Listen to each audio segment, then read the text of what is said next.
Movie theatres లో సందడి చేస్తోంది. ట్రైలర్ లానే సినిమాకు కూడా భారీగానే రెస్పాన్స్ పెరిగింది. అసలు ఈ వారమే టాలీవుడ్ బాక్స్ ఆఫీస్ లో లెక్కలు మారాయి. మొన్న అఖండ, తర్వాత మరక్కర్, ఇప్పుడు స్కైలాబ్ అన్ని పాజిటివ్ టాక్ తోనే వెండి తెర మీద వెలిగాయి. కానీ స్కైలాబ్ విషయంలో చిన్న ట్విస్ట్ ఉందంటున్నారు. ఏంటది?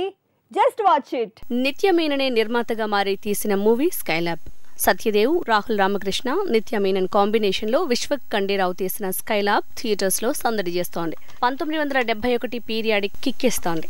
70s లో American space station come satellite అయిన స్కైలాబ్ అదుపు తప్పి ఏ ప్రాంతం మీద పడుతుందో అని అప్పట్లో జనాలు ఎలా భయపడ్డారో అన్న పాయింట్తో తెరకెక్కింది స్కైలాబ్. ఈ స్కైలాబ్ భయాలతో ఉన్న ఊరి జనాలని, ఆ పరిస్థితుల్ని తమ కెరీర్ కు అనుకూలంగా మార్చుకుని సస్పెండ్ అయిన డాక్టర్, జర్నలిస్ట్ గా ఎదగాలనుకున్న హీరోయిన్ జర్నీ ఎలా సాగిందనేది సినిమా కథ.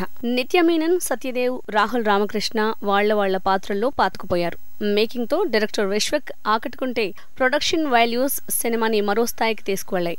అయితే సెకండ్ హాఫ్ తో టోటల్ స్క్రీన్ ప్లేలో స్లో నరేషన్ సినిమాకి మైనస్ అయింది. ఓవరాల్ గా మాత్రం సినిమాకు పాజిటివ్ టాకే వస్తోంది. ఈ వారం టాలీవుడ్ థియేటర్స్ లో అదృష్టం తాండవిస్తోందంటున్నారు. బాలయ్య మూవీ అఖండ వసూళ్ల వర్షం కురిపిస్తుంటే మలయాళంలో సోసోగా టాక్ సొంతం చేసుకున్న మరక్కర్ తెలుగులో వెలిగిపోతోంది. ఇక స్కైలాబ్ కూడా ఇలానే ఈ వీక్ కలెక్షన్ల కిక్కిచ్చేలా ఉంది. అఖండ, మరక్కర్ లానే స్కైలాబ్ వినూత్నమైన కథాంశంతో వచ్చిన మూవీని, కాకపోతే లో బడ్జెట్ ప్రయోగం. ఏదేమైనా ఈ వీక్ భారీ బడ్జెట్ మూవీస్ కి కాదు, తక్కువ బడ్జెట్ తో తీసిన స్కైలాబ్ లాంటి ఎక్స్పెరిమెంట్ కి కలిసొస్తోంది.